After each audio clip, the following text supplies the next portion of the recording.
Hey you guys, how's it going? I'm currently on the trail walking the 2 Moors Way, 117 miles from Wembury in the south of Devon to Linton in the north of Devon. It's taking me 7 days and I'm loving my time on the trail.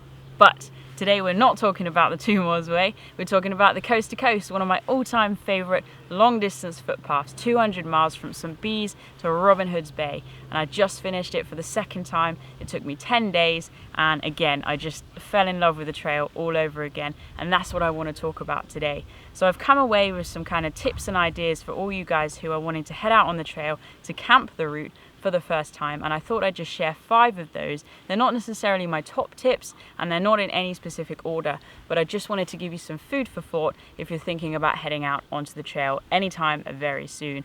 And of course, most of these tips can be transferred to any long distance trail really, although I've tried to make them specific to the time that I spent on the coast to coast.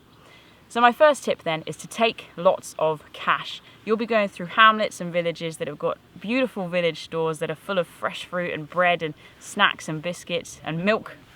Oh, get a fresh brew, you can never go wrong. But most of them will not take card. If they do, it's usually a minimum spend of £5. So I strongly recommend taking lots of cash. Personally, I took £200 worth of cash for 10 days on the trail, and that's with a day traveling either side. I didn't spend it all, but it was very helpful to have more than I needed because it meant that I had a fallback plan.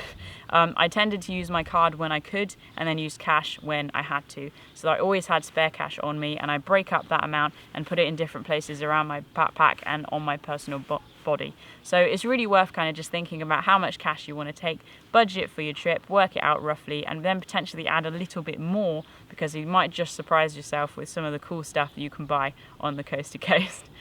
So that's my first tip, take lots of cash. So my second tip then is kind of a generic subject of foot care. So let me run through my daily foot care system that I took every single day, or that I did every single day on the trail. So I would catch any hot spots as soon as I felt them forming on my feet when I was on the trail. Now hot spots are basically where you feel rubbing or friction on your feet, feels like a blister's gonna come. So I'd stop straight away. Didn't matter where I was, who I was with, what I was doing. Well, hopefully I was walking. But if I felt a hot spot, I would stop and I would address it. So I'd either use a plaster, I would use Compeed, or I would use physio tape. So I've been experimenting with that recently on my feet.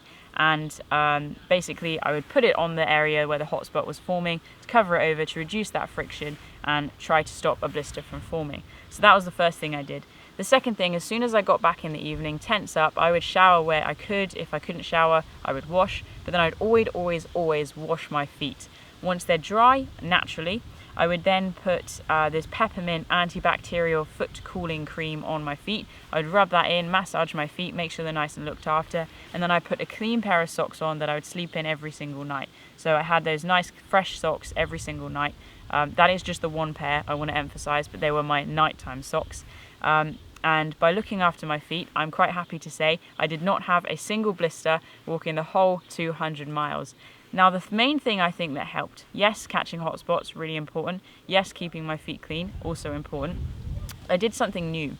I changed socks every 2 to 3 days. And basically your socks are just harvesting all the bacteria, all the dirt, everything that you're walking through. They're accumulating all of that, and sweat and mud and everything gets into your socks. So by changing those every 2 to 3 days, I really felt that helped with my foot hygiene. It helped to keep my feet nice and clean, and it helped to reduce the likelihood of blisters. So much so that I didn't get a single blister. I'm so proud of that, you have no idea. So those are the tips I'd say. Is tip number 2, just generally have a think around your foot care system. Can you add anything in to make sure that you're going to look after your feet, because it's those things, these things that are going to carry you the whole way, the whole 200 miles, so you need to make sure you look after them. So that's tip number 2, pay attention to your feet.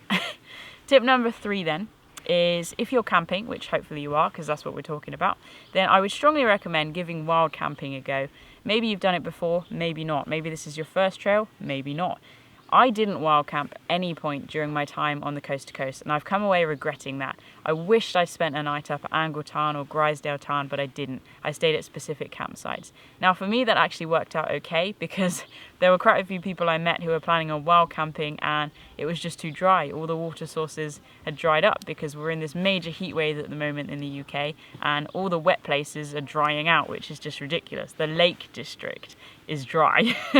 So it didn't quite work out for them. But if you are camping and you really want to enhance the wild experience that you have on the trail, I would strongly recommend giving wild camping a go.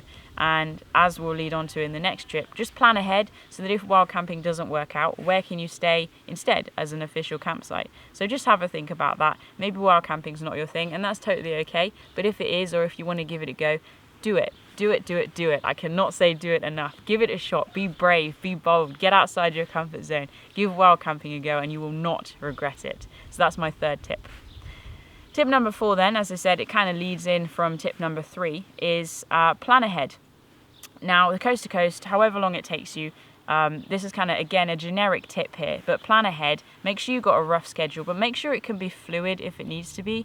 Especially when it comes to camping, you don't usually have to book ahead, which is awesome. And many of the key sites on the coast to coast aren't actually on the trail. You've got little villages like, I can't think of a single village right now. Grassmere, there we go, that's the one I was thinking of. Grassmere isn't actually on the trail, but maybe you want to pop down there, get some water, grab some lunch, just check out the village. You know, you're in the Lake District, why not see it properly? But if you've got a long mileage day, you're not going to want to walk that extra mile down into the village and then back up again. So watch those mileages, plan ahead, and give yourself some scope for flexibility if you do want to pop into places and check out the sites that there are on the route, because there's so many of them and you don't just want to walk past because you're like, got to get the miles in, got to get the miles in. Slow down, enjoy the journey and embrace it. Plan ahead and make sure you're happy with the length of time that you're on the trail for.